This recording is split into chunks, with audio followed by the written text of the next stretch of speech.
Alright, top 5 rogue decks of the KC Cup, or in other words, the next best 5 decks after the top 5 video that we did the other day. So, jumping straight in, we have Phantom Knights here as the first deck we're going to talk about.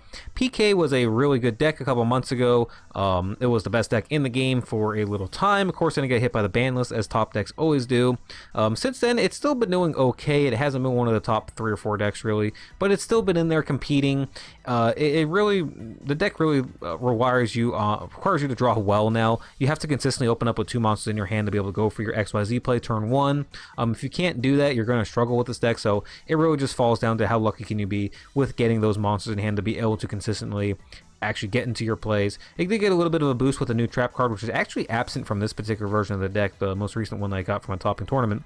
But it's important because it allows them to special summon the monster of the turn that the trap is sent to the graveyard, so it gives you a little bit more quickness there. But again, this deck is really just reliant on being able to open up with 2 monsters in hand, be able to get those combos or your XYZ plays off turn 1. Otherwise, you'll struggle with this deck. So I think that's going to be the case with players going into this KCGT.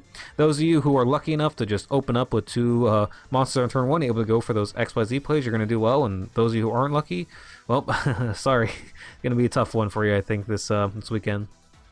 Next up, we have Galaxy. This is the newcomer to the metagame. Galaxy obviously got support in the most recent box. We got the Galaxy Soldier. We got the new Revival card. So this deck got quite a bit of support here, and it's actually pretty good too, with the skill being able to allow us to very consistently get into the rank 8 engine, go through that little level chain where you can go into the Cypher XYZ monster, go into the Galaxy monster, blow up a card on the field, XYZ summon again into another Galaxy monster, blow up another card on the field. So it's a really cool trick that this deck can do. It can be tough to stop sometimes too with all the revival cards, the Monster Reborn, the Shuffle Reborn, the in-archetype stuff. Then you can bring one out of your deck. So this deck can do some really scary things. It can be really frustrating to play against sometimes. I definitely expect it to do well in this upcoming KCGT. It also plays kind of fast too. KCGT OTK decks, fast-paced decks generally tend to do better because you want to be able to play as many games as possible. So having a deck like this that can quickly finish off opponents, get fast wins, is definitely a big plus. Next up, we have Necroz. This deck has done fairly well recently. It's kind of flown under the radar a bit, but it's been getting tops quite a few here and there in tournaments. Doing better than a lot of other decks have been. It's not one of the meta decks. This is definitely an actual rogue deck, but it does fairly well, and it's in the top 10 decks in the game right now. Even if it flies under the radar quite a bit. It also has a really good matchup against Burning Abyss. Trishula being able to banish from the grave, field, and hand, taking out those effects that Burning Abyss relies on, stopping those grave effects from going off. This is a really powerful tool against them, and against Phantom Knights as well. This deck should do well against PK and anything else that really relies on having effects in the graveyard, and anywhere that having your stuff gets banished hurts you a lot. This deck's going to do really well against them. So yeah, Necroz is definitely one of those decks that you want to be on the lookout for. Don't underestimate this deck. Definitely be prepared for it and know what all the cards do, because Necroz is definitely one of those decks that will show up here and there and will get you if you're not familiar with what they do, if you didn't play with it or against it back in TCG back in the day. Next up, we have Fluffle. I mentioned that OTK decks reign supreme in the KC Cup, and I expect that Fluffle will take full advantage of the deck. That we have a very consistent deck here with the toy vendors and the prescience, allowing us to see what cards is on the top of our deck to make sure we actually trigger the skill. Powerful fusion monsters, ability to blow up the board, attack multiple times. I definitely expect this deck to have success here in the KCGT. Again, just because of the simple fact that you're going to get through so many games so fast with this deck.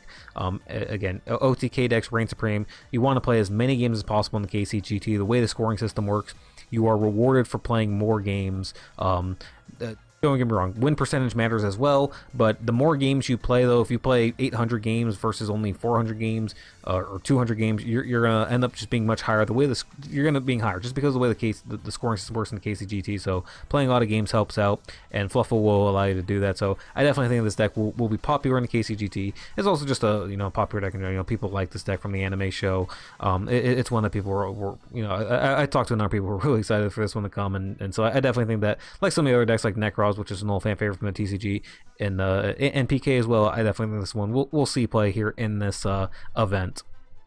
And then last but not least, we have Lunalights. Of course, Lunalights always do well in the KCGT. They always get, even if they're like totally out of the metagame, they're always going to get at least 1 or 2 spots in there. Again, part of it has to do with that whole OTK thing. This deck can do that very well against a lot of decks, being able to go into the your Cat Dancer, which can attack twice, course swing over things, against using the Crimson Fox to turn their attack to 0. And people just forget about Lunalight sometimes. They're just not prepared for it. People have to put specific cards in their decks just to get over Saber Dancer, and that's another thing too. If you're playing into a deck that doesn't have an out to Saber Dancer in the KCGT, they want to get through as many games as possible, just like you do. So a lot of times you summon Saber Dancer. If they don't have an out, they're just going to surrender. They're not going to drag it out at all. So you can get through games very quickly with this deck a lot of times just by playing Saber Dancer. They don't have the out. A lot of times they're just going to back out, and you can get to your next game. So this one's always a popular one during the KCGT. It always gets a few spots. Last time around, it had quite a few spots. It was one of the better decks and one of the better performing decks in the KC Cup last time around. So